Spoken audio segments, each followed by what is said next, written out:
आज Doubtnut app download करें। Doubtnut पर अपने सभी गणित, रसायन विज्ञान, भौतिक विज्ञान और जीव विज्ञान के डाउट्स का करो सफाया। बस प्रश्न की फोटो खींचो, एक ही प्रश्न को क्रॉप करो और तुरंत वीडियो सोल्यूशन पाओ। अभी डाउनलोड करें। हेलो एवरीवन, हमारा प्रश्न दिया गया है वास्तविक गैसों के अध्ययन की एक महत्वपूर्ण पहुंच जिसमें पैरामीटर z का विश्लेषण शामिल है। संपीड्यता गुणांक है z, ठीक है। कंप्रेसिबिलिटी फैक्टर बोलते हैं, Vm बाय RT कहलाता है, जहां P दाब है, Vm मोलर आयतन है, T परमताप है और R सर्वात्रिक गैस स्थिरांक है। तो अतः इस संबंध में इस प्रकार प्रदर्शित कर सकते हैं, Z इक्वल्स टू Vm वास्तविक बाय Vm आदर्श। अब Vm आदर्श क्या है और Vm वास्तविक क्या है? ये आदर्श तथा वास्तविक गैस का मोलर आयतन है, ठीक है। Z अगर ग्रेटर देन 1 है तो गैस के घटक कणों के मध्य उनके आकार गुणांक के कारण प्रतिकर्षण की प्रवृत्ति होती है। Z अगर 1 से ज्यादा होता है तो क्या हो रहा है? उसके बीच में मध्य गुणांक के कारण प्रतिकर्षण की प्रवृत्ति होती है। जबकि जो gas Z is lower than 1 के अनुरूप होती है, उनके घटक कणों के मध्य आकर्षण बल होता है। जैसे जैसे दाब कम होगा या ताप अधिक होता है, तब 2 का मान 1 पहुंच जाता है, आदर्श व्यवहार तक पहुंच जाता है। निष्कर्ष को चुनिए जो कि नियमित परीक्षण के लिए योग्य है। तो पहला जो निरीक्षण दिया गया है Z इक्वल्स टू 1 और उसका जो निष्कर्ष दिया गया है कि Z को आदर्श व्यवहार प्रदर्शित करने की आवश्यकता नहीं होती। तो चलिए फिर दूसरा दिया हुआ है Z इज ग्रेटर देन 1 और उसका निष्कर्ष दिया हुआ है दाब लगाने पर गैस का आयतन बढ़ेगा। Z इज लोअर देन 1 तो गैस का द्रवीकृत होने की क्षमता होती है। और चौथा दिया हुआ है Z एक्सटेंड होता है 1 तक, तो कम दाब पर अगर ऐसा होता है तो गैस आदर्श व्यवहार तक पहुंच जाती है। तो चलिए देखते हैं इसका सॉल्यूशन क्या होगा। जैसा कि हम लोग जानते हैं Z कंप्रेसिबिलिटी फैक्टर का वैल्यू हो जाता है PV बाय nRT। ओके, अगर n का वैल्यू 1 ले लिया जाए तो Z का वैल्यू जो निकलेगा वो हो जाएगा PV बाय RT, ठीक है।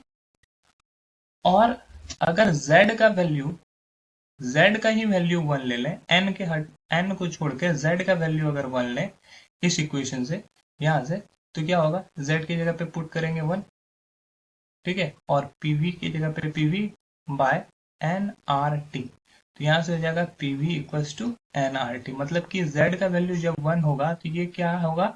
ये आदर्श गैस को फॉलो करेगा, ठीक है। आदर्श गैस को ये फॉलो कर रहा है। तो Z का यहाँ पे वैल्यू 1 है तो गैस को आदर्श व्यवहार प्रदर्शित करने की आवश्यकता नहीं है। ये जो पहला हम लोग का निरीक्षण है और उसका जो निष्कर्ष है वो गलत निकला है, ठीक है। पहला गलत है। अब बात करते हैं दूसरे पर। Z जब 1 से अधिक होता है तो दाब लगाने पर गैस का आयतन बढ़ेगा। जैसे कि यहाँ पे देखो, क्वेश्चन में ही दिया गया है कि Z अगर ग्रेटर देन 1 होता है तो गैस के घटक के कणों के मध्य उनके आकार गुणांक के कारण प्रतिकर्षण की प्रवृत्ति होती है, ठीक है। तो प्रतिकर्षण जब होगा तो वहां पे क्या होगा? आयतन घटेगा, ठीक है। आयतन बढ़ने की जगह पे क्या होगा? आयतन घटेगा। दाब लगने पर आयतन घटता है। मतलब कि Z अगर ग्रेटर देन 1 है तो दाब लगाने पर आयतन घटेगा, लेकिन यहाँ पे क्वेश्चन में दिया हुआ है दाब लगाने पर गैस का आयतन बढ़ेगा।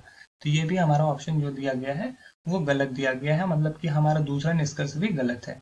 तीसरा, अगर Z अगर लोअर देन 1 है तो क्या स्थिति होता है? तो जैसे कि यहाँ पे देख रहे हो क्वेश्चन में ही लिखा हुआ है कि अगर Z का वैल्यू 1 से छोटा होता है तो उनके घटक कणों के मध्य आकर्षण बल होता है।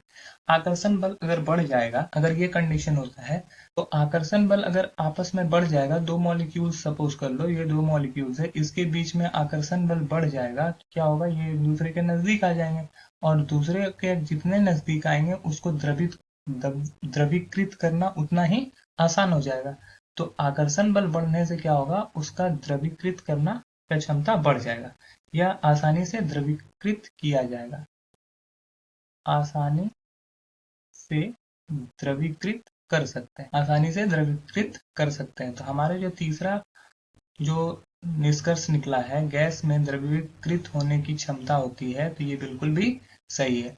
और हमारा अगर आखिरी देखें तो Z अगर 1 तक जाता है और वो भी कम दाब के लिए तो गैस आदर्श व्यवहार तक पहुंच जाती है। गैस इसका मतलब ये ही हुआ कि Z अगर 1 तक जाता है, 1 तक एक्सटेंड करता है, तो ये आदर्श व्यवहार तक, यहाँ पे अगर दाब कम होगा या 0 के लगभग होगा, तो ये क्या होगा, ये P अगर 0 होगा तो Z क्या होता है, डायरेक्टली प्रोपोर्शनल होता है P के, ठीक है। तो Z क्या होगा, ये Z 1 तक एक्सटेंड कर जाएगा, ठीक है, वॉल्यूम भी 1 तक एक्सटेंड कर जाएगा। तो कहने का मतलब है Z जब भी कंप्रेसिबिलिटी फैक्टर या संपीड़ितता गुणांक कम दाब पर होगा तो वो गैस आदर्श व्यवहार तक पहुंच जाती है। तो ये भी हमारा निष्कर्ष सही है। तो हमारे 2 निष्कर्ष सही हैं, निष्कर्ष 3 एवं निष्कर्ष 4। तो हमारा जो सही उत्तर होगा निष्कर्ष 3 तथा 4 सत्य है। Option D is the right answer. I hope ये आपको समझ में आया होगा। That's all, thank you. कक्षा 6वीं से 12वीं से लेकर नीट, IIT, JEE वो एडवांस के लेवल तक 1 करोड़ से ज्यादा छात्रों का भरोसा। आज ही डाउनलोड करें डाउटनेट ऐप या व्हाट्सएप करें अपने सारे डाउट्स 8400 400 400 पर।